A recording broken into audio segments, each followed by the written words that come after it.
utukufu wake Mungu, huo ndio wa milele. Tumfateni yeye Mungu, kisha akatuvushe kule.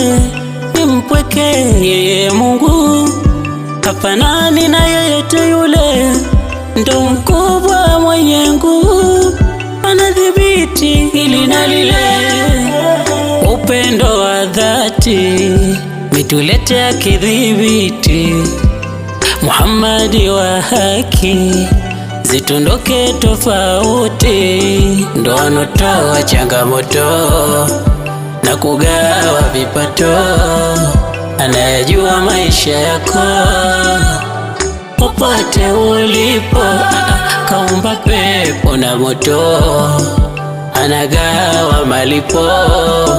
Chochote ukifanyacho kwake ni andiko. Umetuletea